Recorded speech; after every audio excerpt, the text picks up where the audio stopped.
nitwa Hortense Mazimpaka, ndi umubyeyi. Muri uyu mwaka harya n'uyu nguyu cyangwa n'utaha, ngiye kubivanga bimaze kuba byinshi. Umwaka utaha yego, umwaka utaha nzaba nujuje imyaka 30 nshatse kubw'ubuntu bw'Imana. Haleluya. Ako kantu ka kubw'ubuntu bw'Imana ni mu gatsindagire cyane. Kubw'ubuntu bw'Imana iyo myaka 30 zabishize. Nashatse ntakijijwe, ntazi Imana, twembe n'umugabo wanjye tutazi Imana. Umuriro urakuraka uragurumana hafi gushya.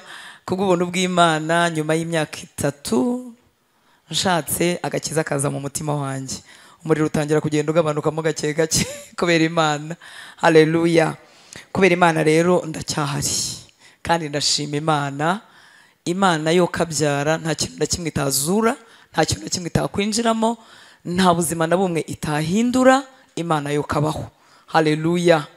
Uyu munsi rero nifuza nkunda umuryango wishimye. Ntabwo ndi expert, ntaho nabyize, uretse ko numva nifuza kubyiga hari mu bumenyi busanzwe, ariko ntaho nabyize. Icyakora nkunda umuryango kuko mbona ibintu byiza biwuvamo iyo Yesu yawujemo, nkabona n'ibintu bibi biwubaho iyo Satani yawuteye, nkabona n'uburyo Imana ishobora gukora mu buzima bw'umugore cyangwa umugabo, yazana Imana muri urwo rugo impinduka zikabaho. Bikantera rero kumva nabwira cyane cyane abakiri batoya, nkababwira amakosa nakoze kugira ngo be kuyakora, nkababwira kandi ko hamwe na Yesu ibintu byashoboka. Hanyuma nkabwira abakuze nkanjye ko hamwe n'Imana nanone byashoboka. Hari igihe umuntu aba yarakoze amahitamo menshi mabi, yarisha ibintu yarabivangavanze, ariko hamwe n'Imana nanone biracyashoboka. Imana nishimwe. Ndashimira rero umushumba n'abakozi b'Imana mwese mukorana umurimo w'Imana, mwampaye ikaze mu itorero Methodiste Libre mu Rwanda. Mu gitondo nababwira ko nanjye ndi Methodiste kubera ko ibyo mwemera ari byo nemera. Haleluya. Turimo turaganira rero, turaza no kugira umwanya wenda wo kubaza ibibazo cyangwa gutanga ibitekerezo. Mu by'ukuri nta nyigisho na zimwe ziraboneka zihagije zuzuye zikwiriye umuryango. Tugiye gufataho gato, n'ikindi gihe muzafataho gato, n'ahashize mwafashaho gatoya, kuko urugo ni rugari pe, nta muntu waruvuga ngo arurangize rwose. Kandi buri rugo kubera ko ari umwihariko, hari igihe bavuga nk'ikintu ukajya wumva kisa nkaho kitakureba cyangwa kitajyanye nawe. Rero tuvuga muri rusange, ariko iyo hajemo iby'umwihariko bikeneye inama za bucece z'umwihariko, mwegera abashumba banyu, kuko ibibazo by'umuryango bishobora kuba bisa ariko bigakemurwa mu buryo budasa, kuko ba nyiri umuryango nabo badasa, bataremye kimwe, badafite amateka ameze kimwe n'ibindi nk'ibyo ngibyo. Niyo mpamvu utakwiriye gufatira gusa muri rusange, ukwiriye kureba ibijyanye n'umuryango wawe, akaba ari byo wapurayinga. Ibyo utumvise neza cyangwa ukeneye ubujyanama bwimbitse, ukegera umushumba bakakugira inama. Haleluya. Twahawe rero teme ivuga umuryango wishimye. Mu by'ukuri iteme nta kwisa, nibaza ko namwe mubyumva.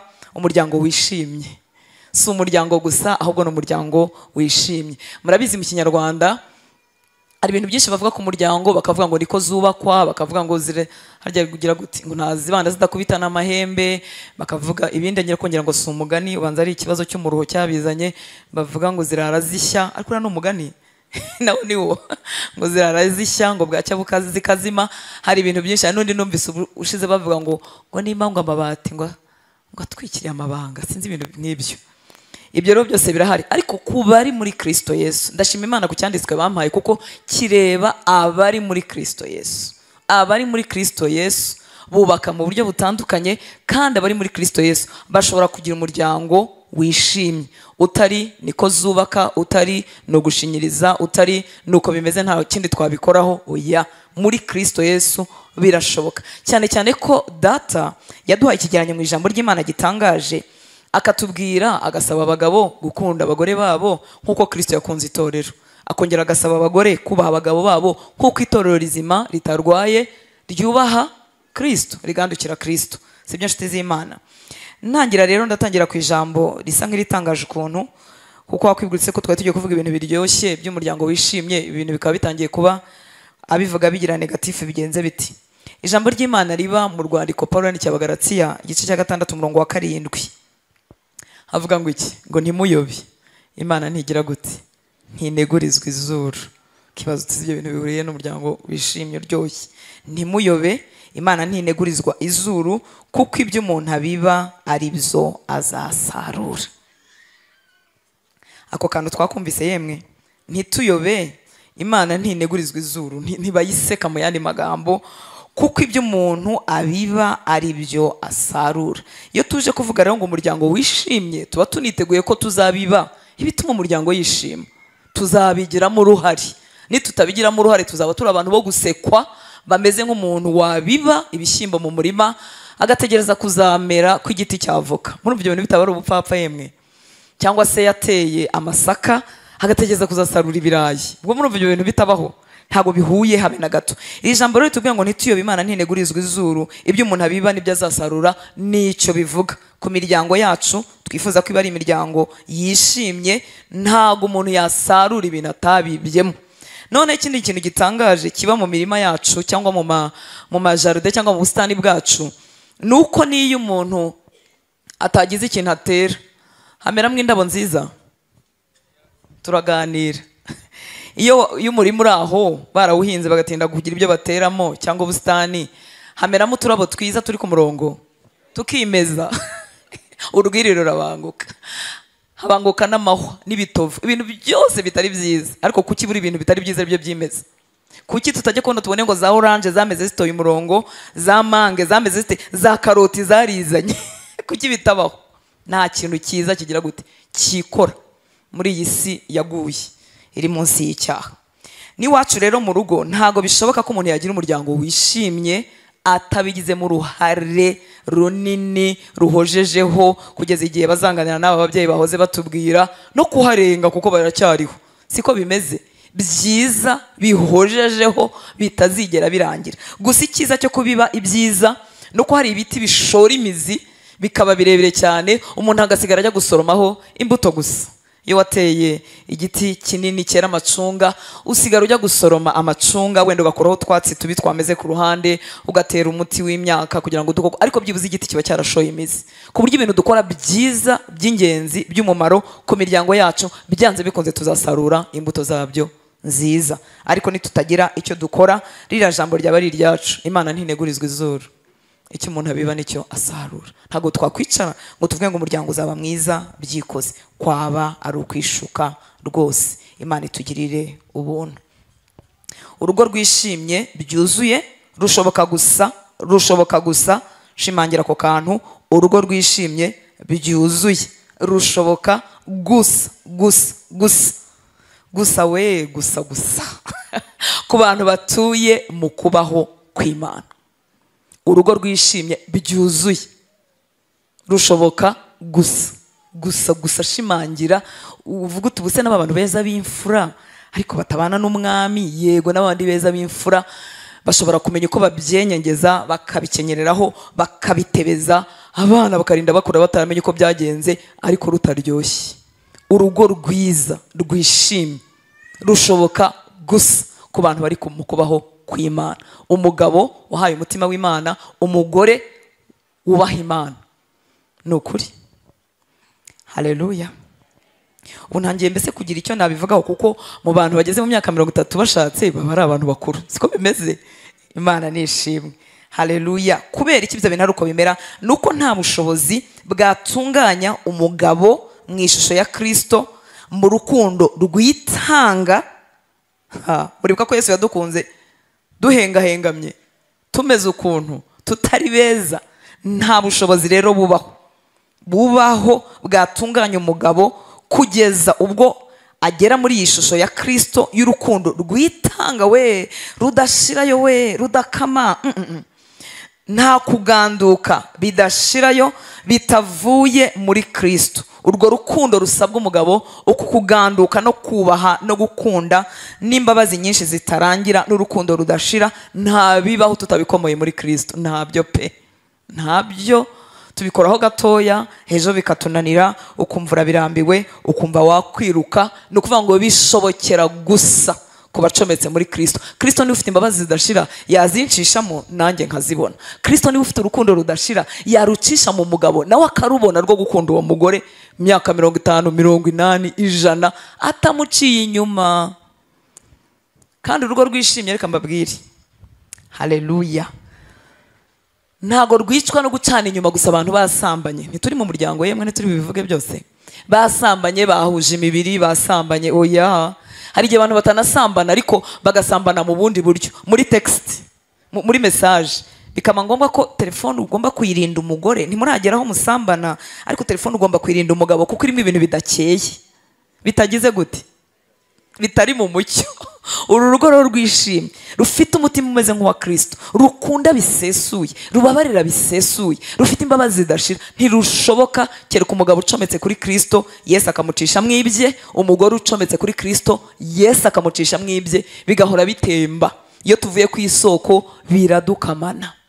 Nubwo waba uri imfura, wararezwe gifura, ushobora kutandavura, ariko hari ahandi kuntu wandavura nanone mwibanga. So hari umuntu umyumvise? Haleluya. Ijambo rero abakozi b'Imana bashingiyeho ry'uyu mugoroba umuryango wishimye riri mu Bakolosayi igice cya 3 umurongo wa 18 ndetse na 19. Reka tuhasome.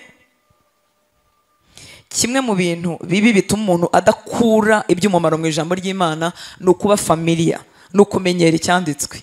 Ugasanga urakizi rwose batarakivuga wamenye icyo ari cyo. Mwabyumvisa ku kantu. Kimwe mu bintu bituma tutabenefiting, tutungukira mu ijambo ry'Imana ni ukumenyera icyanditswe. Murabona hari ibyanditswe tuba twarasomye kenshi bikurikije imyaka tumaze mu nzu y'Imana, ariko kumenyera ibyanditswe bituma tudakuramo iby'ingenzi Imana yari itugeneye. Reka rero twinjiremo muri iki cyanditswe nk'abagisomye bwa mbere. Abagore, haleluya. Bagore, tugiye kwishyiramo, tugandukire abagabo bacu nk'uko bikwiriye. Abari hehe? Abari mu mwami hari ibintu bibakwiriye bitajyanye na feminisme, bitajyanye n'ubusumbane n'uburinganire, bitajyanye n'umuco w'igihugu runaka, bijyanye nabo mu gihugu cyo mu bwami bwo mu ijuru. Haleluya. Kuko byanditse muri Bibiliya niko tubifata. Imana nishimwe. Byabwiwe abagore bari hehe? Bari mu mwami. Ubwo rero umugore utari mu mwami nta kibazo dufitanye nawe. Haleluya. Atavuga ngo ubwo se wamugandukira utenga, ubwo se ngo akorerwe ngo utangwivugire ngo iwanjye ntago muzi. Ndimo navugana n'abagore bari hehe? Bari mu mwami. Nibi byanditswe byagize gute? Byabwiwe abari mu mwami. Dufata iby'umwami avuga tukabimira bunguri, twarangiza tukamusaba imbaraga zo kugira gute, zo kubishobora aho bigoraniye. Abari mu mwami, haleluya. Hanyuma bagakomeza kuvuga ngo bagabo namwe mukunda abagore banyu ntimubasharirire. Abagabo, haleluya. Aho ntimukunda kugira gute, kutugirira gute, kutugirira gute, kudusharirira. Tekereza iki kintu Bibiliya yashyizemo. Umwuka wera akabimenya. Wagira ngo umwuka wera yarazi abagabo b'Abanyarwanda. Haleluya. Nagari mwebwe, ni bamwe bake batari hano. Bagabo namwe mukunda abagore banyu ntimubasharirire. Hari igihe uba wumva ngira ngo ufite nk'ibibazo by'amafaranga cyangwa by'amadeni, imibare yanze gukwirwamo, umugore nawe akaba arimo avuga ikintu cyoroheje kimeze nk'inkweto z'umwana, ariko zikuba wabuze ayo wishyura banki, wabuze ayo wishyura umusoro cyangwa inzu, hanyuma umugore akajya kuvuga ati ariko imisego y'intebe iracitse. Muri ubwo ibyo bintu binyuranye, umugore ati iyo misego icike, nishaka icike kurushaho, ibyo bitwaye iki? Twabuze icyo twishyura banki. Noneho kuko biba bidahuye iteka, kuko turemye mu buryo butandukanye, kugira ngo ubashe kubimwumvisa ugashyiramo kano kantu ko kugira gute, ko gusharira, kuko priorite ziratandukanye. Ntiyumva ibintu by'uko utarishyura umusoro, ntiyumva ibintu by'uko utarishyura banki, ntabyumva. Arimo aravuga ngo inkweto z'abana, ngo urabona ngo amarase koko. Kandi kuri twebwe amarase arakomeye, kuko amarase yaracitse, dufite ikibazo. Hanyuma rero iyo mibare itahura n'izo priorite zitahura, mugahita mugira gute, mudushariri, ukarakara kugira ngo batakubaza amafaranga yarase y'amasogisi. Ariko Bibiliya yari ibizi, irakubwira ngo bagabo namwe mukunda abagore banyu kandi ntimubasharirire. By'amafaranga mu bidusobanurire turi ba sweetheart, mutadushaririye. By'amafaranga mu bidusobanurire mu mvugo nziza ijyanye n'amatwi yacu n'imireme. Muribuka amatwi yacu ukuntu ameze, azi kumva ibintu bivuga neza gusa.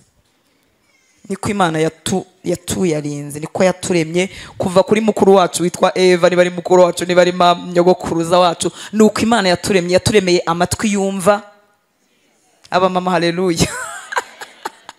Kuko Eva agihinguka amagambo ya mbere yabwiye yari ameze gute? Urakara ko mu mara yanjye, akagufa ko mu magufa yanjye. Nta bintu bishaririye byari birimo, bagamo mu nkunde, mugomeze mu nkunde, ariko niko kuri.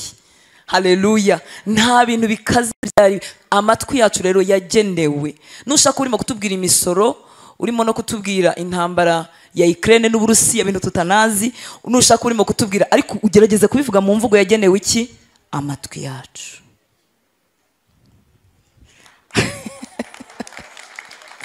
Haleluya. Aba mama bo muri Methodiste bazaminka.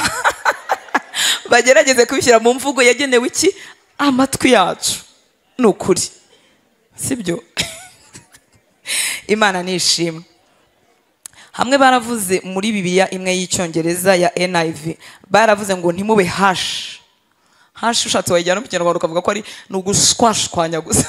Ni ibintu bikaze mwidukarira. Ahandi baravuga muri New King James ngo wiba bita, wisharira.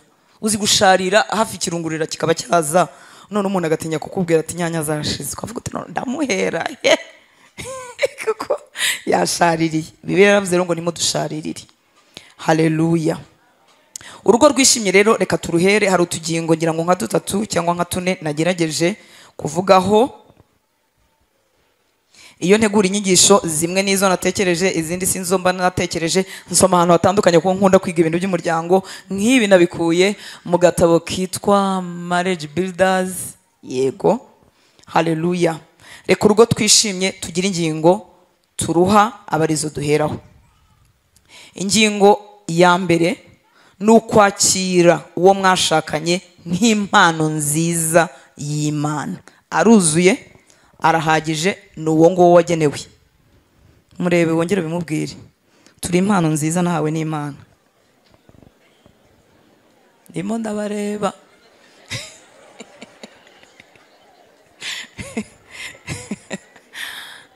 Nuwo nta kuguranisha, nta kwakira.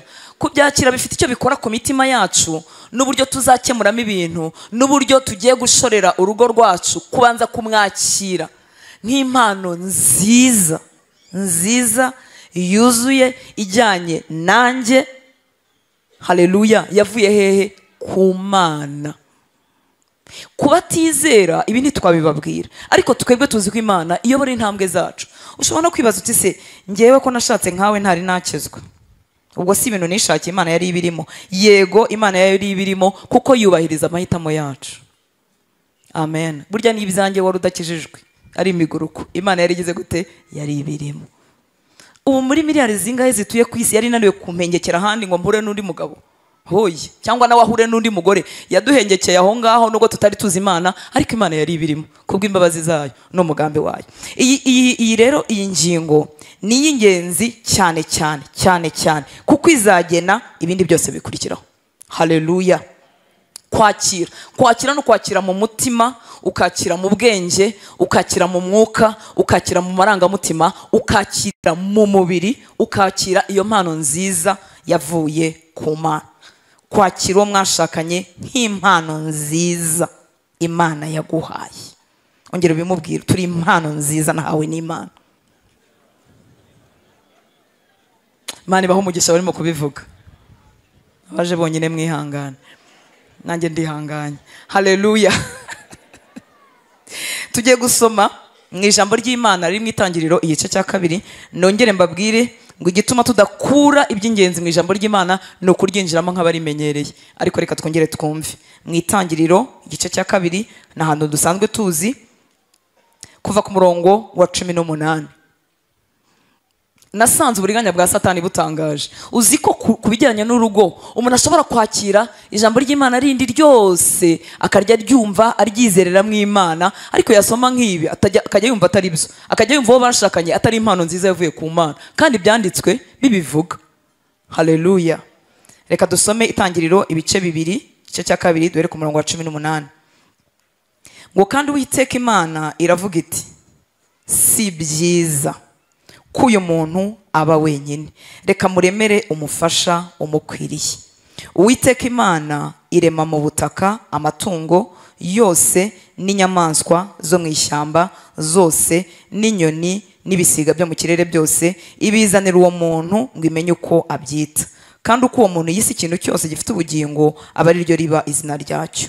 Uwo muntu yita amatungo yose n'inyoni n'ibisiga byo mu kirere n'inyamaswa zo mu ishyamba zose, ariko umufasha ugize gute bigendanye neza neza.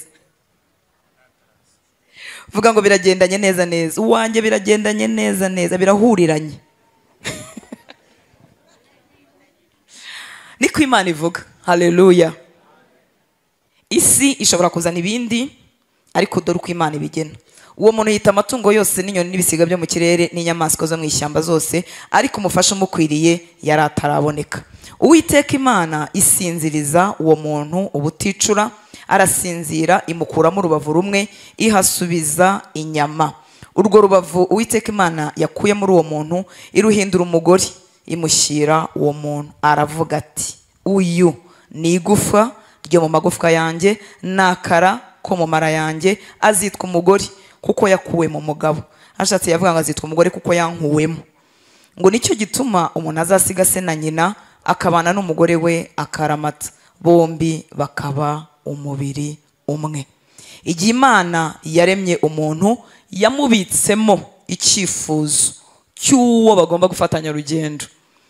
Mbese yasize akanya karimo ikintu kimeze nk'icyuho.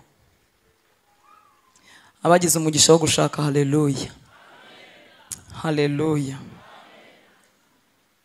Imana irema umuntu yamushyizemo, navuga ngo ni nk'icyumba cyuzuzwa n'urushako. Ko Mana yanjye abapadiri baragurushye n'ababikira.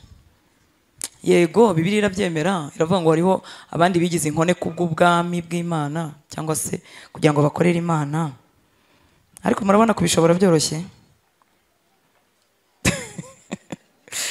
Haleluya. Kubera iki? Imana yaremye umuntu imusigamo ikintu kimeze nk'icyifuzo. Iteka icyifuzo Imana idusigamo iba yakigeneye n'igisubizo. Haleluya. Imana ntisiga ibintu bituzuye, ahubwo isigamo uwo mwanya kugira ngo izongere ikubere n'igisubizo, ibyuzuzemo neza. Irema umuntu rero yamushyizemo akantu ko kwifuza umuntu bagendana urugendo, bafatanya urugendo. Niyo mpamvu iyo abantu bagize ibyago, urugo rukazamo Satani. Niba hariho igikomere umuntu agendana akageza mu bukecuru no mu busaza, ni igihe Satani yaje mu rugo. Ntimureba ko abantu batandukana, umwe akajya gutura muri Amerika y'Amajyepfo, undi akajya muri Afurika yo hepfo. Mwarabibonye neza ko nubwo baratandukanye mu mubiri, ariko hari akantu kongera kabakurura. Akajya amenya amakuru y'uwagiye muri Afurika yo hepfo, kongera akamenya amakuru y'uwagiye muri Amerika ya ruguru. Yanashaka n'undi akajya nabwo abimenya, akabirunguruka, kandi ntaho bagihuriye kuko batari baragenewe gutandukana. Ariko akajya birunguruka akavuga ati ikigabo yashatse ati ni cya fake, none se aragishaka wiki nyine ko batandukanye. Undi nawe ati umugore yashatse atuzi ukuntu gasa kuko batari baragenewe gutandukana. Imana rero bageneye kugumana, ishyiramo icyo cyo kizuzuzwa n'umuntu bagendana, bagombye kugendana urugendo kugeza bashaje tukabashyingura. Ariko umwanzi aje yogashya, n'ubundi azashya, aje atera ibyiza Imana yari yararemye. Ariko ubundi icyo cyuho n'Imana yagishyizemo. Niyo mpamvu yavuze ngo si byiza ko uyu muntu aba wenyine. Hari icyuho mu buzima bwe kigomba kuzuzwa n'uwo nzamuha, bakagendana. Uragasazana n'uwo mwashakanye, muragasaza muguwe neza, urugo rwishimye. Haleluya. Bibyara imbaraga zidushoboza gukora ibindi bintu byose. Iyo aho byapfuye bisaba ko twikomeza kuri Yesu cyane kugira ngo tutagira gute, tudatembanwa. Abihanganye batari muri Methodiste nimuhumure. Haleluya. Iyo byapfapfanye bisaba kwikomeza kuri Yesu cyane kugira ngo ugira gute, udatembanwa, ticwa n'agahinda. Imana nishimwe kuko uba winjiye mu buzima bwitwa kwihangana wahanze ukunze. Satani rero iteka arwanya ibintu Imana yanezerewe. Imana rero niyo yabikoze nkana kugira ngo nayizane igisubizo. Niyo mpamvu turimo kuvuga kwakiro twashakanye nk'impano yavuye ku Mana. Ni Imana yashyize icyo kintu kimeze nk'icyuho mu mutima w'umugabo n'umugore cyo kuvuga ngo si byiza ko uyu muntu aba wenyine. Hanyuma ubwo atari byiza ko aba wenyine, njyewe Imana nzamuremera, nzamuha umuntu bagendana urugendo. Rero dukwiriye kwakira uwo twashakanye nk'igisubizo twahawe n'Imana. Haleluya. Umugore wawe ni igisubizo wahawe n'Imana cyuzuza cya cyuho. Umugabo wawe ni igisubizo wahawe n'Imana cyuzuza cya cyuho. Uburetse kureba side y'ibibi, uburetse kureba iyo Satani yabijemo. Ibuka ya minsi ya mbere Satani atabijemo. Sibyo nshuti z'Imana? Yari igisubizo kije kuzuza kuba wenyine kwawe, kije kuzuza si byiza ko uyu muntu aba wenyine. Niko Imana yari yabigennye. Imana yari imaze gusiga icyo cyuho mu buzima bw'umuntu, iteganya n'igisubizo. Uko niko Eva yaje ahabwa Adamu. Haleluya. Uko niko kandi umugabo ari ubwiru, umugore akaba ari ubwiru, ukaba utazigera umusobanukirwa bihagije. Kubera iki? Yaremwe umwe ukwe nubwo bahujwe. Adamu yari amaze kubaho, uwundi Imana y'ibishaka yari guteranya buri kantu kose ka Eva, Adamu abireba. Adamu akajya avuga ati ushyizeho iki? Akakireba akongera nahari usesetse mwiki? None Adamu akajya nakosora akavuga ati Mana oya ibisuku nabishakaga mugire gutya. Mwirabuze mugira inzo mugira amaguru yasumbanyemo gato.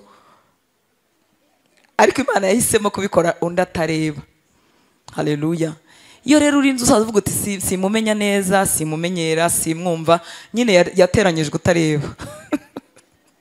Haleluya. Ariko akira impano y'igitangaza yavuye ku Mana, ubundi uzaryoherwa. Imana nishimwe. Haleluya. Uribuka ko itangiriro twebwe twaremye muri uyu mugoroba wacu ry'umuryango wishimye ari ukwakira mu mutima, mu mwuka, mu bugingo, mu marangamutima, mu mubiri, kwakira uwo twashakanye nk'impano nziza yavuye hehe? Ku Mana. Haleluya.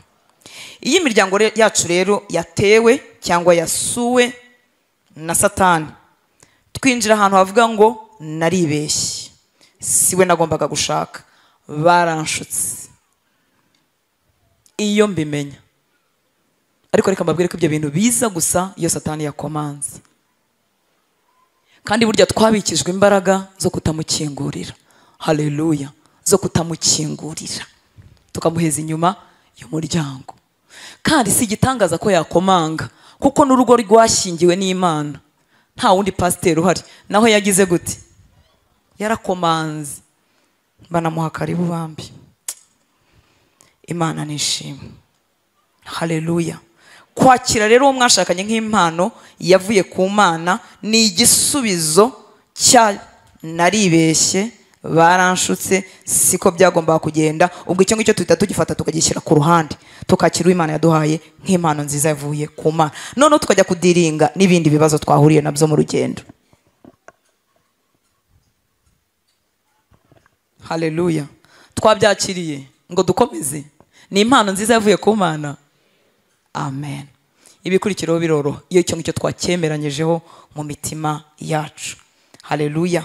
Iyo maze kwakira twashakanye nk'impano nziza yavuye ku Mana, noneho response yanjye cyangwa uko nsubiza kuri iyo gift nahawe n'Imana, uko mbyitwaramo, igisubizo cyanjye kizazana itandukaniro uko mfata uwo mugisha nahawe n'Imana, uko mfata iyo mpano nziza nahawe n'Imana. Haleluya. Uko mparanira gukorera, kunezerwa, kwishima kw'iyo mpano nziza yavuye mu ijuru. Amen. Haleluya. Kuko niba koko mbyemeranyijwe n'umutima wanjye ko ari impano yavuye ku Mana, nzaharanira ko icyo Imana yampaye kitagira icyasha, kitagubwa nabi binturutseho, atakwinjira mu minsi yo kwihangana bitewe nanjye, kuko ndazirikana impano nahawe n'Imana.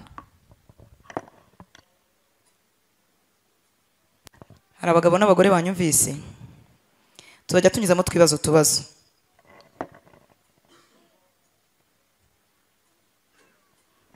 Fata akanya gatoya wowe ku giti cyawe, atari uwo mwashakanye.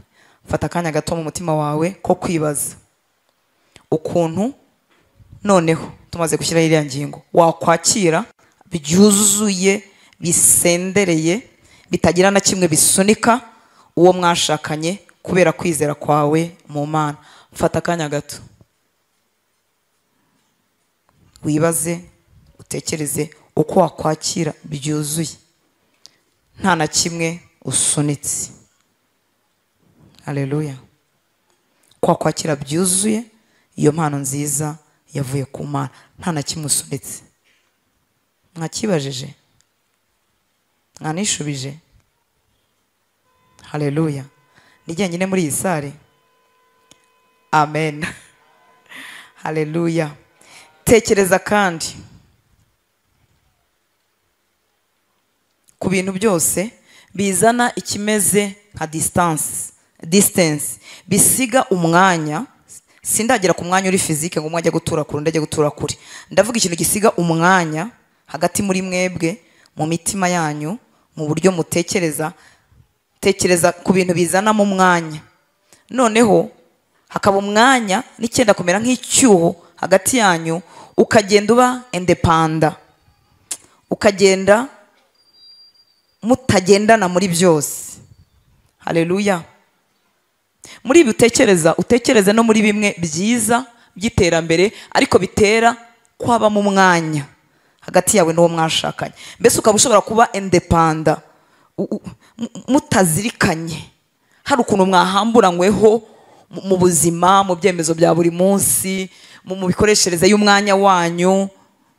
Harimo n'ibyiza by'iterambere, ariko ikintu cya distance, akagira amakuru umwe yiharira n'imikorere umwe yiharira bitinjiranyemo. Haleluya. Turimo turabyumva?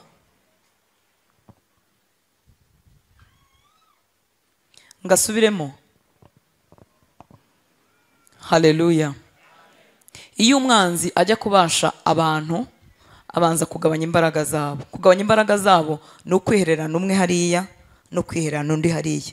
Ntago bitangira biza bishinyitse amenyo bisa na Satani. Oya, biza bisa neza. Rimwe na rimwe ari inama z'ubwenge, ari inama zivuga ngo reka mbanze mbinoze neza, nzaba mbimubwira.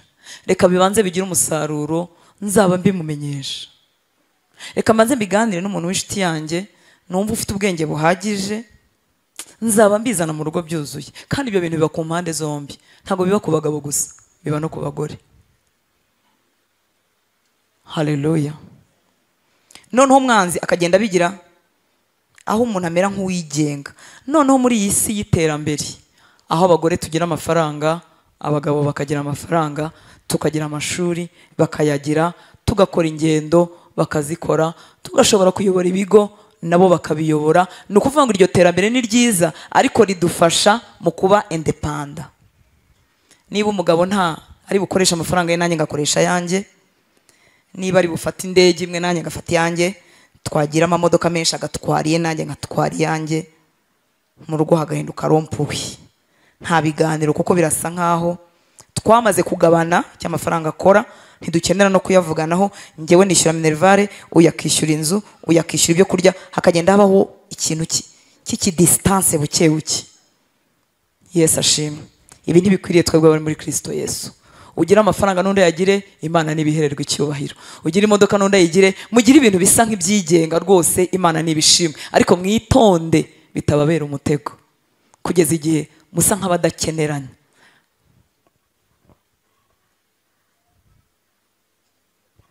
Haleluya. Turacyarimo kwibaza. Tekereza nanone gatoya ku ngaruka zizanwa cyangwa zishobora kuzanwa no kutakira uwo mwashakanye. Urebe no mu miryango waba uzi ingaruka zaba zarababayeho zo kutakira uwo bashakanye. Kutamwakira nka provision cyangwa amaronko cyangwa impano twahawe n'Imana. Iyo bimeze gutya, bidutera kwa kwifuza kuguranirwa, kwa kwifuza kuguranisha, kwa kwifuza kugira undi muntu ngereranya n'umugore wanjye, cyangwa kugira undi muntu ngereranya n'umugabo wanjye. Haleluya. Muranyumva nshuti z'Imana? Tekereza nanone inyungu nziza zava mu kwakira uwo mwashakanye nk'igisubizo cy'Imana mu buzima bwawe. Uko byahindura inyifato yawe ku bigendanye n'intege nke, mvuze intege nke za mugenzi wawe, kuko twese turazifite. Haleluya. Tekereza nanone inyungu, ibisubizo, ibyiza biva mu kwakira uwo mwashakanye nk'igisubizo cy'Imana mu buzima bwawe, uko byahindura inyifato yawe ku bigendanye n'uko warebaga intege nke ze. Haleluya. Imana nishimwe. Urushako rwubahisha Imana ntiruremwa nuko washakanye n'umuntu utagira inenge namba. Abaho abamaze iminsi nkanjye. Haleluya. Haleluya. Abamaze umwaka umwe hari igihe uzi ko washatse marayika. Marayika wavuye hehe? Mu ijuru.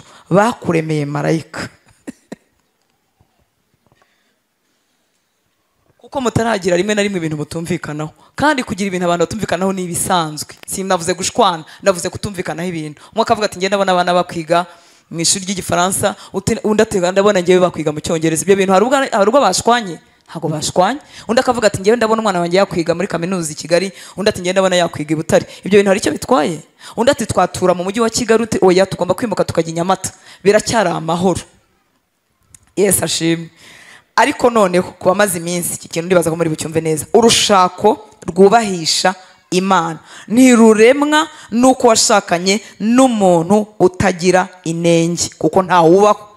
Ahubwo ruva mu kwemerera urukundo rw'Imana rutagira amakemwa, ko rukorera muri wowe utari intungane, utari perfect. Urwo rukundo ukaruha undi muntu mwashakanye nawe utari intungane. Intungane. Haleluya. Ntazihari. Ntazihari. Yesu ashimwe. Urushako rwubahisha Imana ntiruremwa. Haleluya. Nuko washakana n'umuntu nta makemwa, umuntu utagira inenge, nta wubaho. Ubwo abamaze ukwezi bashatse n'amaze umwaka, turagira ngo tubakurire inzira ku murima k'uwo mugore washatse nubwo asa na marayika mu maso, cyangwa uwo mugabo asa nandese na Yezu Nyirimpuhwe. Nibo bagira ishusho. Imana ishimwe cyane. Uko yaba ameze kose nta muntu utagira inenge. Twese dufite, ntago turi ba nta makemwa. Rero uru rugo rwubahisha Imana, uru rugo rwishimye turimo tuvuga, ntago ruremwa nuko nta makemwa yashakanye na nta makemwa wundi. Abo bantu babaho. Ahubwo umva uko bigenda. Ni wowe ufite inenge, nanjye utari intungane. Njye utari intungane nakira urukundo rw'Imana rutunganye we, rukancamo mu kudatungana kwanjye, hanyuma nkaruha n'undi muntu nawe udatunganye twashakanye. Abadatunganye. Haleluya. Imana nihabwa icyubahiro. Aho niho urushako rwubahisha Imana ruvukira. Njyewe utari intungane nakira urukundo rw'Imana rutunganye, ruboneye, rwuzuye, rutarambirwa, rwihanganira byose, rukancamo mu kudatungana kwanjye, nanjye nkabasha kuruha uwo tubana udatunganye. Imana nishimwe. Haleluya. Tukiri hano rero, fata akanya ko kureba ibintu noneho mutandukaniyeho. Muribuka ko tukiri mu ya ngingo ya mbere yo kwakira uwo twashakanye nk'impano nziza avuye ku Mana. Iyo mpano nziza n'ubundi ntimusa 100%. Nta nubwo mwagenewe kumera kimwe. Iyo mumeze kimwe 100% ntago bigenda neza. Reba ibintu mutandukaniyeho, ariko Imana iyo irabyemera ikanabikoresha kugira ngo akuzuze. Burya ibyo mutandukaniyeho si inenge, si ubusembwa, si igihombo mwagize, ahubwo Imana irabikoresha kugira ngo mwuzuzanye. Amen. Reba nanone ahantu utakiriye mu buryo bwuzuye uwo mwashakanye, cyangwa aho wa rejectings uwo ari we, kuko kuri iyo ngingo muyitandukanyeho. Haleluya. Kandi iteka ukiremwa muntu ukuntu kimeze, iteka dukurura twijyana. Niba uri umuntu wihuta wenda mu gushora imari utabitinzeho cyane, ubushaka n'uwo mwashakanye abyirukankamo. Niba uri umuntu ugenda buhoro, ubushaka n'uwo mwashakanye abigendamo buhoro. Kandi biramutse bimeze kimwe, iterambere ryaba rigufi. Haleluya. Mu buryo bwose Imana rero ihuza abantu batameze kimwe kugira ngo buzuzanye. Wongere ufata akanya witegereze ahantu utandukaniye n'uwo mwashakanye, ariko bikaba byari byaranze kuhahobera, ko naho uhakira, ahubwo hora uharanira ko yamera nkawe, agatekereza nkawe, akavuga nkawe, akabikora nkawe, kandi atari ko byagenwe. haleluya. Hanyuma uyu munsi wige kubyakira mu buryo bwuzuye. Imana nishimwe. Hanyuma tukiri hano, ibyo warejectinze, ibyo wanze kuba mwashakanye kuko bitameze nk'uko ushaka, umaze kumva iri somo ukwiriye gufata akanya ukamusaba imbabazi. Amen. Cyangwa mukongera mukabivuganaho mu buryo butandukanye, ukamwita nkwakiriye nk'impano yavuye ku Mana. Nubwo wenda wowe uvuga wihuta ngiye nkagenda buhoro, ariko Imana nuko yabishimye. Haleluya. Aka kabiri, ingingo ya kabiri, tuvuye ku ngingo ya mbere ituganisha mu rugo rwishimye, yitwaga kwakira twashakanye nk'impano nziza yavuye ku Mana. Icya kabiri, muribuka ko mu murima kugira ngo ibintu byiza bize bagomba kubitera. Muribuka ko urugo rwishimye rutirema. Haleluya. Aka kabiri kavuga ngo making your relationship a priority, guhindura ubusabane bwacu cyangwa umubano wacu icy'ingenzi. Haleluya. Guhindura ubusabane bwacu cyangwa umubano wacu kubigira priority. Mu Kinyarwanda cyoroshye, turabiharanira tukabigira iby'ingenzi kugira ngo ubusabane bwiza cyangwa ibiganiro bihore biri positive. Nuko ubuzima bwiza bw'urushako rwanyu buba ari priority, buba ari ubw'ingenzi. Haleluya. Ntago byikora, umugore n'umugabo barabiharanira kugira ngo ubusabane bwabo buhore ari bwiza, ibiganiro byabo bihore bibajyana mu kunguka bitabasenya. Haleluya. Nuko ubuzima bwiza bw'urushako rwabo, ubuzima bwiza bw'urushako, nuvuga ngo urushako cyangwa urugo narwo rufite ubuzima. Nuko abo bashakanye ubuzima bw'urugo, ubuzima bw'urushako baba barabigize ibintu bifite priority. Amen. Haleluya.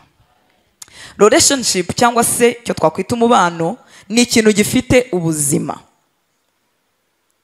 Haleluya. Uyu mubano kuko ufite ubuzima ujya ugenda neza iyo witaweho, iyo wahawe attention, iyo wawitayeho. Ujya ugenda nabi ndetse ukanumagara nk'uko igiti kitavomererwa cyumagara iyo utitaweho. Ubusabane bufite ubuzima, ubusabane bufite umwuka, ubusabane it's a living thing, ni ikintu gifite ubuzima. Imana ishimwe. Haleluya.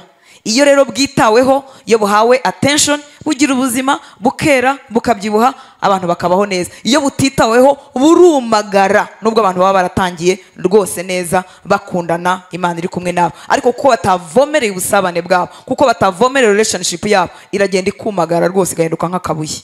Noneho bazahura nyuma y'ibihe bakajya babura aho bahera n'icyo babanza n'icyo bakurikiza, kuko bamaze igihe batabivomerera.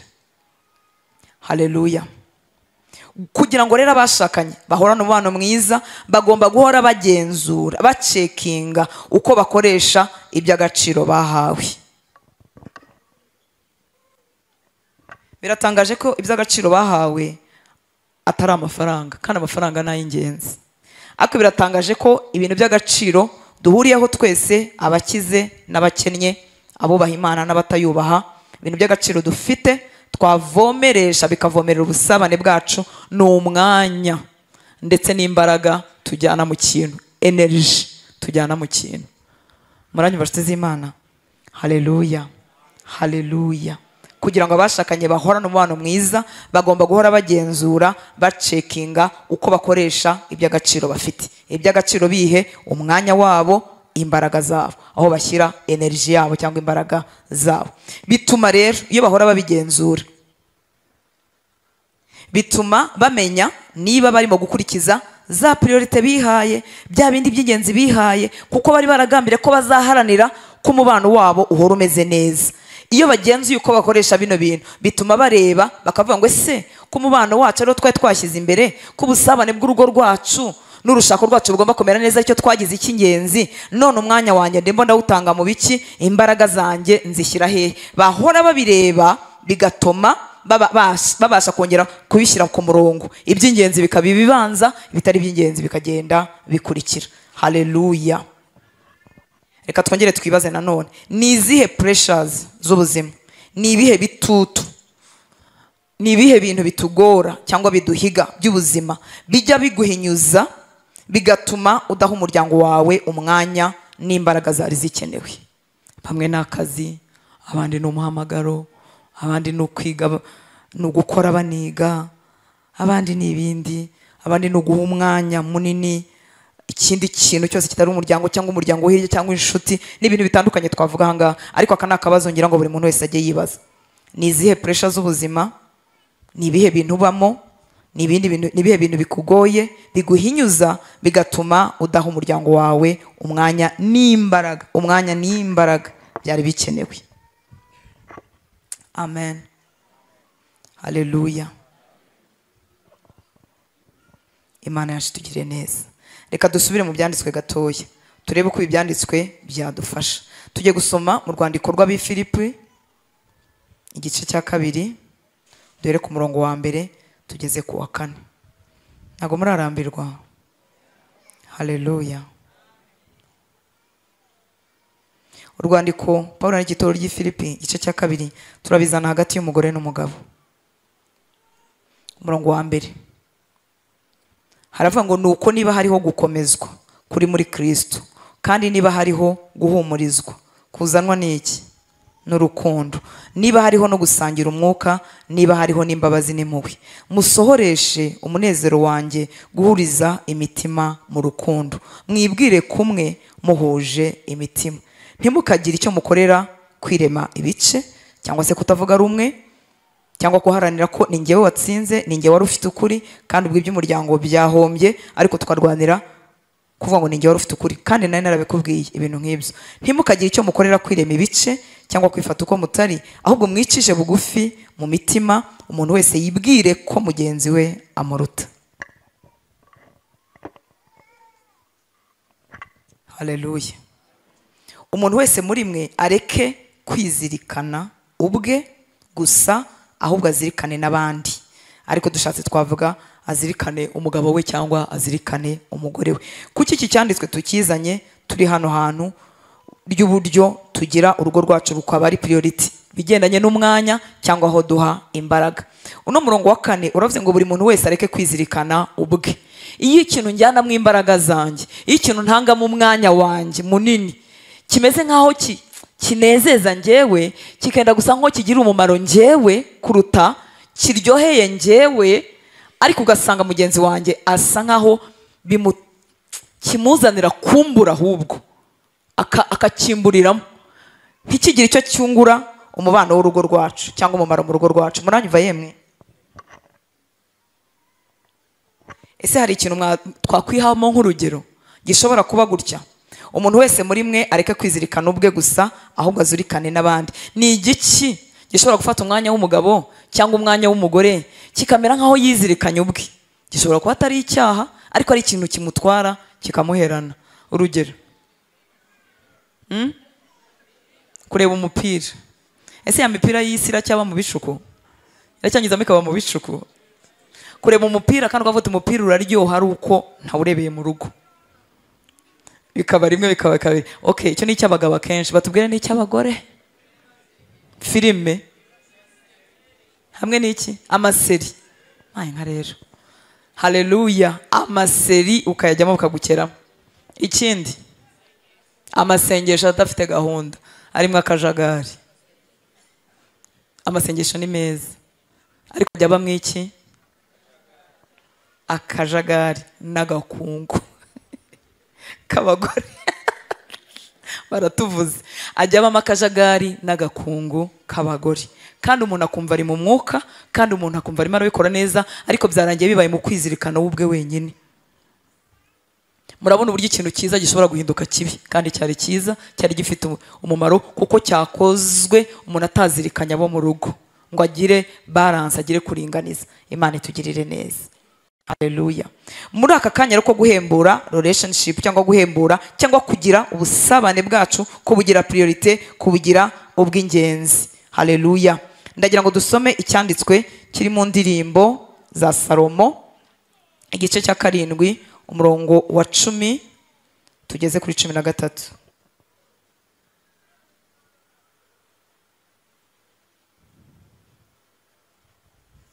Haleluya. Imana yahaye abashakanye ibintu byiza. Bivuga ngo ni byiza. Indirimbo za Salomo igice cya 7 reka tujye kuri 11 wenda. Dusomere rimwe abafite Bibiliya. Rimwe ntabwo turagera. Twahageze. 1 2 3 Nduwo umukunzi wanjye kandi urukundo rwe ararungaragariza. Ubu dusohotse mu muco wa Kinyarwanda tugiye kugira guti kurugaraga kandi abagore tubikunda cyane.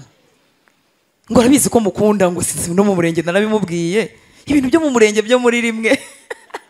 Ngo nase ngo ntubizi ko ngukunda, ndabizi ariko ndashaka kugira gute ubingaraga bisoke mu mutima wa Kinyarwanda bihinguka inyuma byende kumera basi nk'ibyo abakongomani somehow. Haleluya. Nduwo umukunzi wanjye kandi urukundo rwe ararungaragariza. Muribuka ko aho tuvuye mu Bafilipi hatubwiye kutizirikana ubwacu. Iyo tutizirikanye ubwacu rero tureba icyo mugenzi wacu akunda tukakimubwira tukakimukorera. Imana nishimwe. Haleluya. Shobora kuba ngiye kubivuga bidakunda cyane ariko niba mugenzi wanjye abikunda kubimugaragariza bingabanyaho iki? Ntibingabanyaho amavuta y'Imana, ntibinkura mu mwuka, ahubwo bituma mugenzi wanjye agubwa neza agashisha yumva.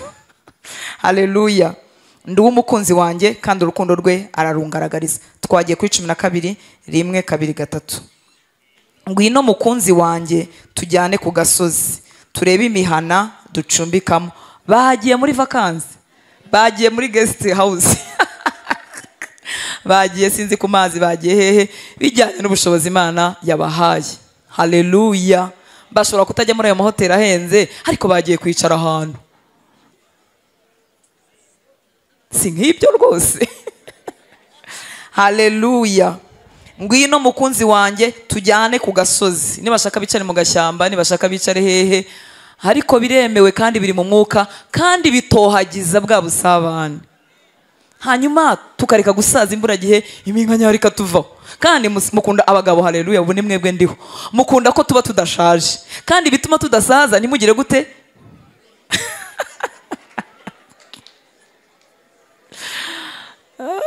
Haleluya.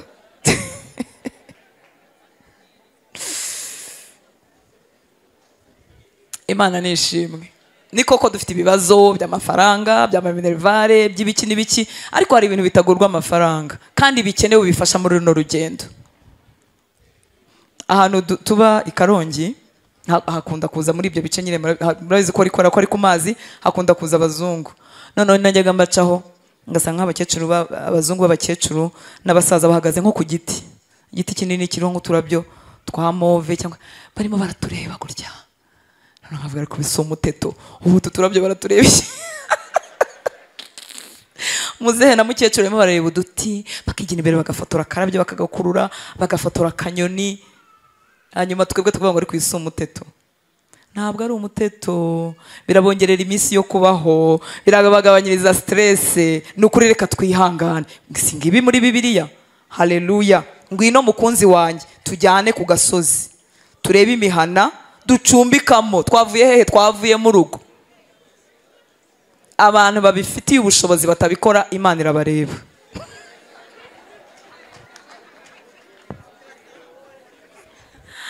Ubushobozi bwo kujya kurara ahandi. Hanyuma igihe amafaranga ataraboneka uturabyo turi gratuit, utunyoni n'ubuntu, guhagarara mukatureba mu gashyamba. Kigali batwubakiye amajaride hari ahirya Nyandungu, ahantu wagenda n'amaguru buke bukeya mukareba mukongera iminsi yo kubaho, kuko mu ijuru nta kurongora no kurongorwa bibayo. Twese tuzaba twambaye umubiri nk'uw'abamarayika. Nta kuryoherwa no gupfumbatwa, nta kuryoherwa na sheri. Imana tuzaba tuyireba amaso ku maso. Hazaba hari ibindi byiza bitaryoheye umubiri, birenze kuri biryoheye mu mubiri. None rero ni mubikorera inaha ngaha. Hari umuntu ufashijwe hari inyo. Haleluya. Ayi batiro tase tugira ngo uri umunyamwuka, none turabona uri umunyamubiri. Ndi umunyamwuka kandi cyane. Amen. Uziko imibabaro ubu rero habayeho n'ibibazo, sinzi niba mwarabibonye. Iby'ingombi zapfuye kubera ko bisakuza cyane. murabizi murabyumva kuri YouTube.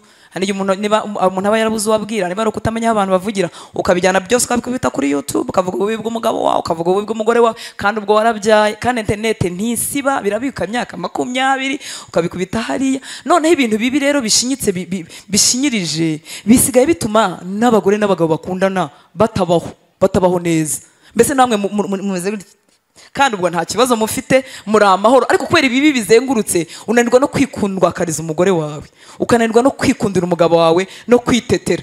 Reka ibipfa bipfe, hanyuma wowe ugifite ibizima bisigasire, biryoherwe. Imana irabyemera. None kubera ko n'ukuntu twashize mu mitima tutazanye Yesu ngo adutwaze imiruho, wabona nk'umugore n'umugabo bifataniye akavuga ati barerekana, ntawe bereka, bariho, bareke babeho. Ngo barashaka kwiyerekana, ntago biyerekana, barimo baraviva ubuzima bwabo. Niyo mpamvu Yesu yavuze ngo yemwe abarushye n'abaremerewe nimunzbinzanire ndabaruhura. Mubizane mbaruhure. Ariko wireba abantu ijisho ribi, icyaduha bagakundana kandi cyane. Ariko muzi ibibazo biri hanze aha ngaha, aho abasore n'inkumi basigaye batinya gushaka abana batoya, bavuga ngo ntiturabona urugo rwiza. Ngo turabona abantu bakundana 100%. Nimukundane cyane, abatoya bacu babimenye ko bibaho. Haleluya, biba urugero rwiza. Nejo naganiraga n'umwana w'umukobwa avuga ati nta rugo no kwizirika igisasu. Namwe ko ibyo bintu wabikuye hehe? Ngo ahantu hose naciye, ngo nasanze ari ukwizirika igisasu. Ubu mwakundanye ko mufite Yesu, hanyuma abatoya bakamenya ko urukundo rw'umugore n'umugabo ruzima rubaho. Nimwifatanira amaboko mu bishoboye, nimufatane ku ntuga mu bishoboye, nimujye kureba ututwatsi n'utunyoni mumere nk'abakecuru b'abasaza n'abazungu, nimubeho. Abato bamenye ko ingo nziza ziryoshye zirimo amahoro, abantu bashobora gukundana kugeza muri imyaka ya papa y'umupapa, bamenye ko bibaho. Urukundo rwe arugira gute?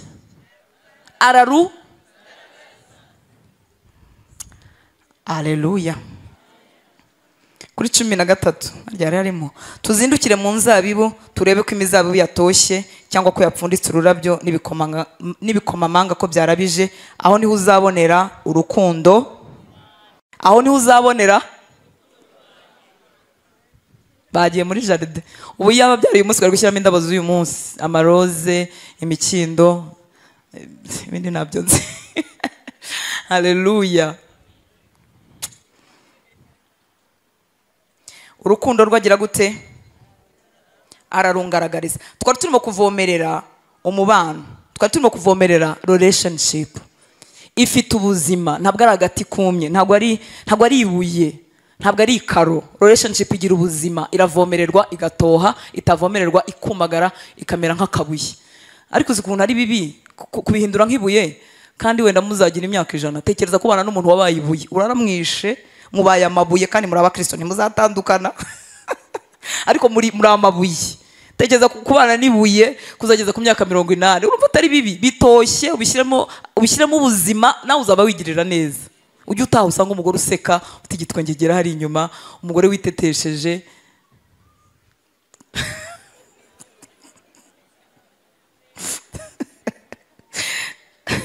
Umugore udakanuye amaso, kandi ni wowe bimutera. N'umukanuza amaso azayakanura, kandi ni wowe azahera yagukanurira.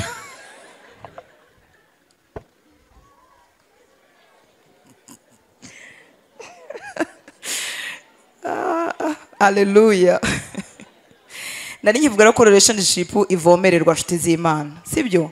Hanyuma umuntu wese areke kwizirikana ubwe, areke guhora mu kintu kimuryoheye ari wenyine, yifuza icyaryohera mugenzi we, kuko mugenzi wawe yaryohewe birakugarukira. Uko n'ukuri birakugarukira, uzabisoromaho, uzabyenjoyinga. Amen. Reka twongere twibaze utubazo. Ugejeje he mu murimo wo gutuma mariage yawe cyangwa urushako rwawe ruba priorite, ruba urwa mbere cyangwa urw'imbere? Ugejeje he uwo murimo gutuma urugo rwawe, umuryango wawe wavuye ku Mana, uba priorite, uba uwa mbere? Ni izihe nzitizi kandi uhura nazo uko utekereje kugirira umwanya uwo mwashakanye buri munsi? Sinimo kuvuga ibintu bya rendezvous ya rimwe mu kwezi, sinimo kuvuga ibintu bya rendezvous ya rimwe mu cyumweru, ndimo ndavuga buri munsi. Ubwo abo ni abagize umugisha wo gutaha hamwe. Umwe ntagaba muri Amerika ngo umwe undi abi Kigali, uretse ko nabo burya babikora. Koranabuhanga ryaraje, babigize priority babihuza. Umwe yatinda kuryama kugira ngo bahuze amasaha, undi akemera kuzinduka kugira ngo bahuze amasaha. Uretse ko reka kano nkavuga nyine ntago ari icyanditswe, ariko uwo ni njyewe. Nawe nibagwa mikoro uzavuga ibyawe. Uretse ko uriya mubano si mwiza. Umugore muri Amerika n'umugabo i Kigali, varama mama urakabyara. Uriya mubano nta mabura kindi. Birakaba ugiye nko kwiga, sibyo? Ari ikintu kigiye runaka, ufite misiyo se, ni ikintu mwihaye, mwabibariye, muravuga ngo umwaka umwe n'umwaka ibiri. Ariko iyo bihindutse kuba ariko muzaguma, kandi ivugire nka urutanzi, iyo bihindutse kuba ariko muzaguma, ngo urumva ngo muri Canada hari ubuzima, ngo uri ku mugore ajyana abana, hanyuma umugabo asigara i Kigali harya agira ati umwaka umwe, ibiri, itatu, ine, itanu, itandatu, irindwi, icumi, akajya anyuzamo akajya kumusura rimwe mu mwaka cyangwa kabiri, nubwo yagenda gatatu, nubwo yagenda kane, kuko afite amafaranga. Si ibyo abari mu mwami, ni ukuri kose si ibyo abari mu mwami. Haleluya. Abari mu mwami iyo bakubiswe n'ibibazo n'ingorane z'ubuzima, ibyo barabisengera, kavuga uti dore ubuzima bwadukubise, amadeni yabaye menshi, reka tunyarukire sinzi muri Amerika cyangwa muri Canada cyangwa dushake green card, ariko tugerageze umwaka umwe, imyaka ibiri, twongere tugire gute, twihuze. Bibiliya yabwiye abagore n'abagabo ko bashobora kureka kuryamana babyemeranyije, bagiye gusenga, ariko birongera bavuga ngo bagire gute, bihuze vuba kugira ngo imibiri yabo itagira gute. Aha.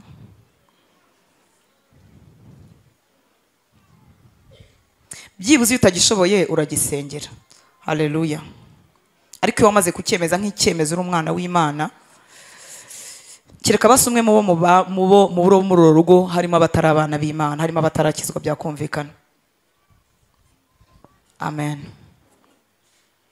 Umaze kubona izo nzitizi, niba wabirebye, muribuka ko ikibazo cyabazaga ngo ugejeje mu murimo wo gutuma urugo rwawe ruba urw'imbere, ni izihe nzitizi uhura nazo uko utekereje kugira umwanya wo mwashakanye buri munsi. Bishobora kuba akazi, bishobora kuba icyo twita umurimo w'Imana, bishobora kuba ibintu byinshi bigufata.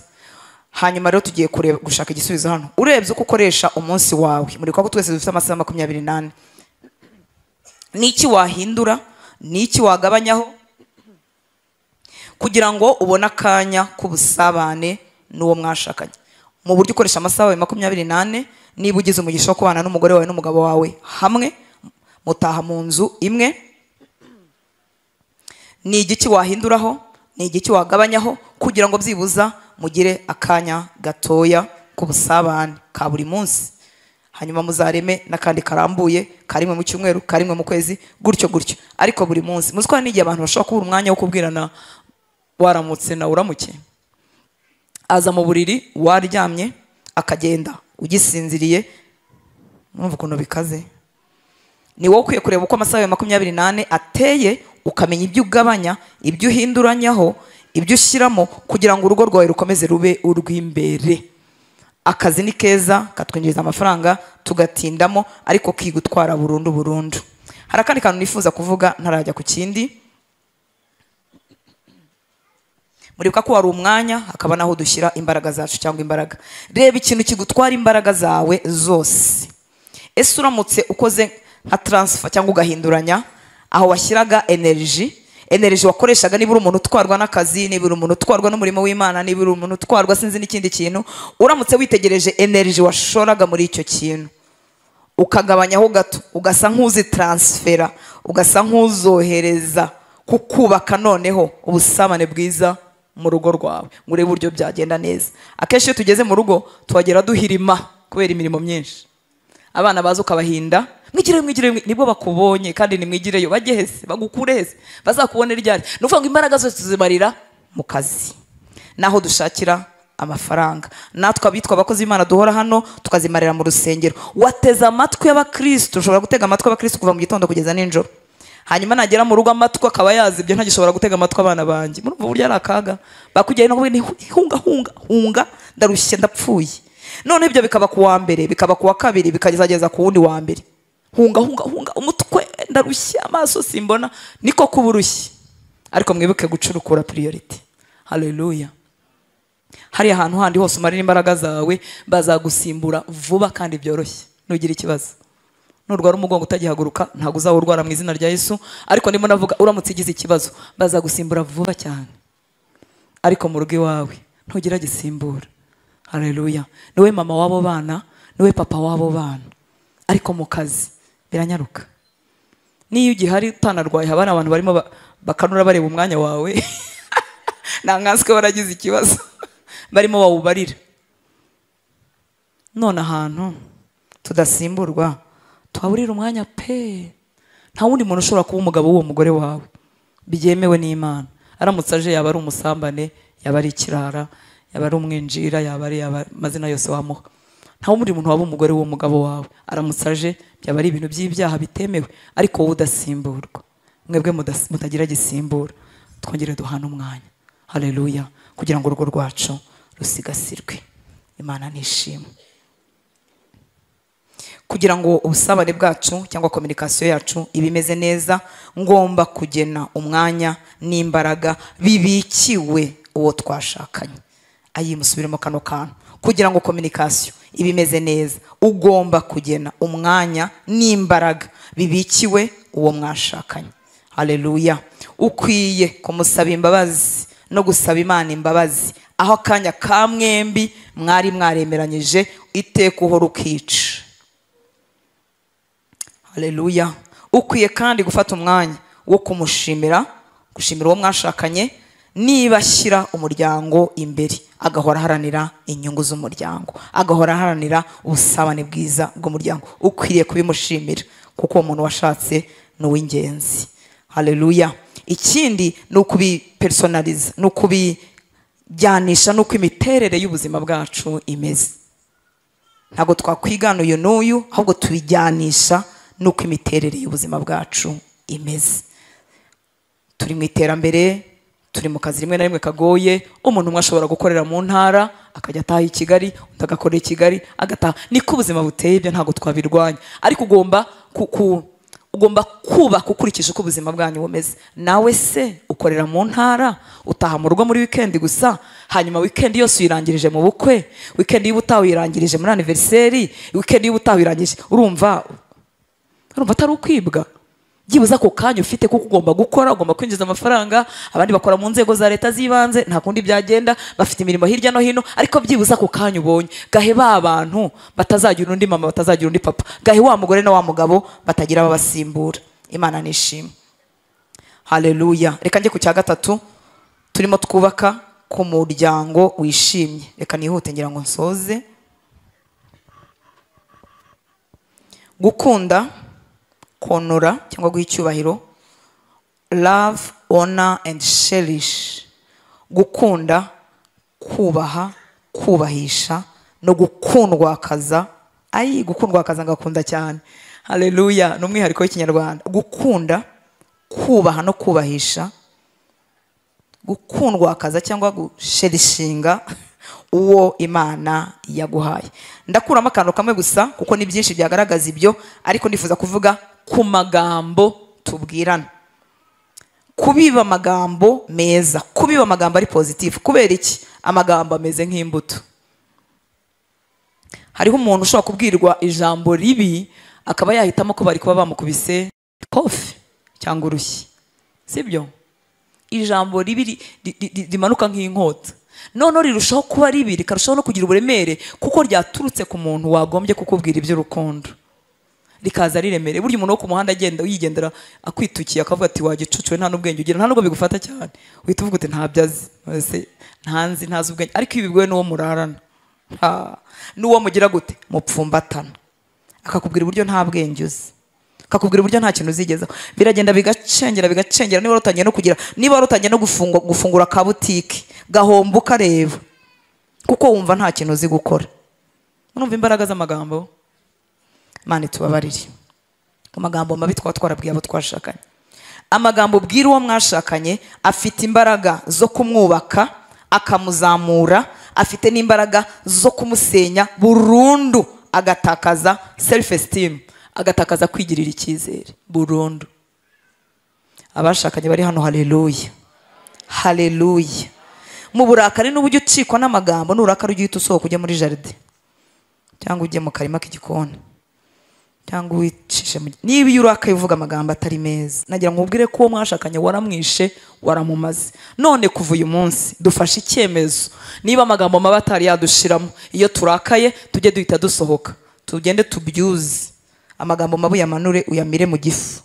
Ntabwo nkubwira umugore wanjye, si nkubwira umugabo wanjye, ndamukunda, kuko ijambo ririca. Haleluya.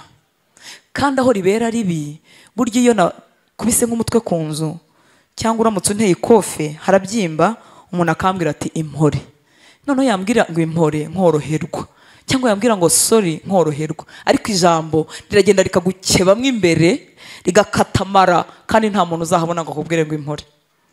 Murumva burya ari bibi.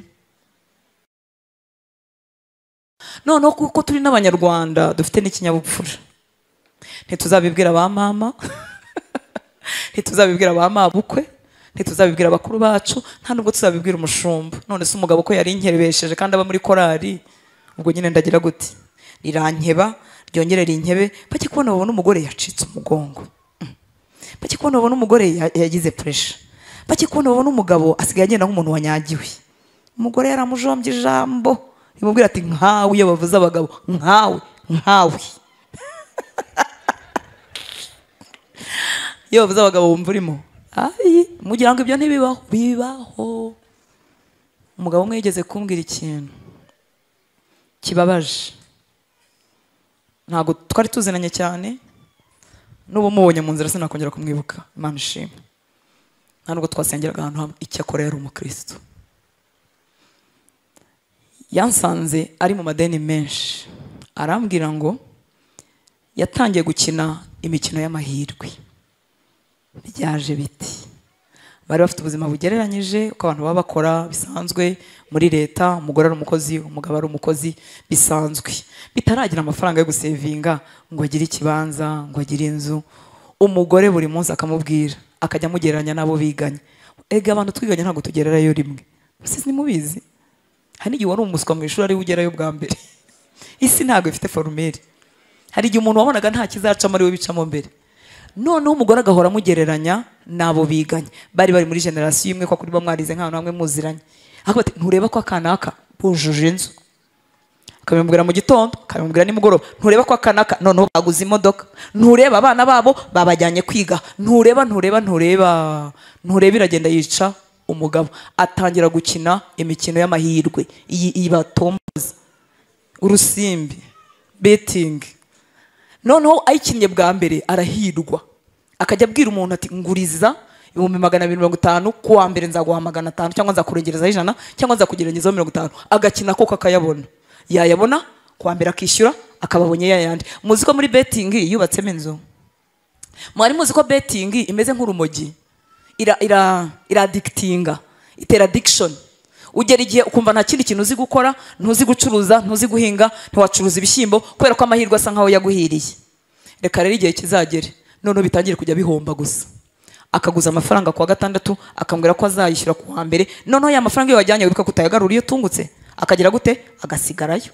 Niba twaye 200 by'umuntu bisigayeyo, ugize ideni ry'uyu. Noneho kuko wamaze kuba addictive, kuwa mbere utaha muri weekend utaha. Ese batombozaga amahirwe aba muri weekend? Nibwo bakina. Indi weekend akongera agasaba, murumva ko ya 200 ya mbere atayishyuye, akongera agasaba undi, akagabanyizaho wanda akongera akajyana nayo bakayarya. Baragenda barayarya, ajya mu banki, ajya muri za avance baduha sur salaire ku kazi, ajya mu bintu byinshi, kandi abijyamo nta muntu n'umwe abwira, kuko arashaka kuringanira n'ikigero umugore yamwubakiye. Standard y'ubuzima, standard yashyizweho nandi. Ninde uturinganiza? Waje mu isuri wenyine, nzanimo n'inyenyine, ninde uturinganiza? Iri ringaniza ryo muri Kigali rigiye guta abantu ku gasi, riduteza gufata amadeni atari ngombwa ngo turinganira nande ko nzahagarara imbere y'intebe y'Imana njyenyine, ugahagarara yuri wenyine.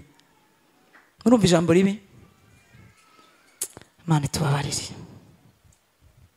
Haleluya. Navuze amagambo menshi. Nari nkiri ku cya gatatu, sibyo?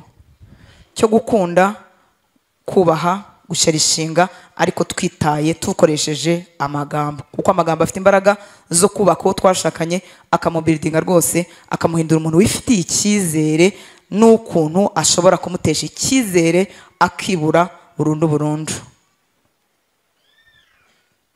Tukiri ku mbaraga z'amagambo, tekereza gato amagambo wabwiwe kera, none wumviye ku mugabo wawe n'umugore wawe, amagambo wabwiwe kera mabi cyangwa meza, wibuka uburyo ukiyibuka. Ameza hari aho yagufashije urenga ahantu, usanze nk'umuntu udafite ibyiringiro, umuntu akamubwira ati ariko nyamara byacamo, burya byakunda, ugera ugerageze. Iryo jambo rimwe rikagutera kongera kugerageza bigakunda. Ijambo ribi naryo rikakujomba, wibuke n'iryo wabwiye ukiri mu butoya, uburyo rigira imbaraga, biguha imbaraga zo kwirinda kubwira mugenzi wawe ijambo ribi. Nongera mvuga ngo amagambo agereranywa n'imbuto. Twabona ahantu henshi mu migani, some nihuse, Migani 11:9, utubaha Imana yicisha mugenzi we akanwa ke. Mwabyumvise ko kameze nk'inkota? Utubaha Imana yicisha mugenzi we akanwa ke, ariko umukiranutsi azikirisha ubwenge bwe. Iyo umukiranutsi amerewe neza, umudugudu urishima. Imigani 12:25, amaganya yo mu mutima atera umuntu akiyumvira, ariko ijambo ryiza risusurutsa uwo mutima. Haleluya. Ukumva urakize, ukumva urahembutse, nta kamukaru baguhaye, nta mata baguhaye, ari ijambo ryiza. None iyo riturutse kuwo mwashakanye, Mana yanjye. Haleluya. Amagambo anezeza, Imigani 16:24, amagambo anezeza ni nk'ubuki, aryohera ubugingo bw'umuntu, agakomeza ingingo ze. Ijambo ryizihiye, Imigani 25:11, rivuzwe mu gihe gikwiriye, ni nk'amatunda y'izahabu ku mbehe y'ifeza. Haleluya. Ndangiza akangaka, imbaraga zo kuvuga umuntu ibyiza, guprezinga umuntu, kuvuga ibyiza umuntu mu buryo uhojejeho, bimwubakamo n'ibyo atari afite. Imana nishimwe. Haleluya. Tekereza ku byo rero ukwiriye kubwira mugenzi wawe umunsi ku munsi. Nongere ngusabe ugarura amagambo meza wajya kumubwira cyagiye mugishakana, cyagiye mugikundana, cyagiye akiri fiancé. Haleluya. Tuvuze ku magambo tubwirana gusa muri kara gace ko gukunda, guhesha icyubahiro, gukundwakaza, ariko murabizi ko bigizwe n'ibintu byinshi bitari amagambo. Ushobora kubahisha umuntu ku buryo muvuga imbere y'abandi, ku buryo muganira, ku buryo murebana bikamwubahisha. Ushobora no kumurebesha musuzuguza abantu, umuntu akamenya ko umugabo wawe cyangwa umugore wawe umusuzugura. Ijisho gusa wamurebye rikamumanura, n'abandi bakabibona, ariko burimo kumwica. Icyakane nsoza, kituganisha mu kubaka umuryango wishimye, ni ukugira no kugumana imbaraga z'amasengesho mu rushako rwacu. To have and to hold. Ako kantu ko guholdinga, abizera benshi bajya bagira igihe cyo gusenga, ariko kubigumana bikagumaho mu gihe bagennye bijya bikunda kuducika. Twongere tubigarure. Haleluya. Gusenga kuzakuza ubusabane bw'uwo mwashakanye hamwe n'Imana ye, buzanakuza n'ubusabane bwanyu. Buriya nta kintu kiza nko kugira umugabo usabana n'Imana, kugira umugore usabana n'Imana, kuko kamere yizahinduka. Azaguhindukana umugwaneza kuko asabana n'Imana. Imbuto z'umwuka wera zizagwirira muri we, nawe bikugarukire bikuryoheye.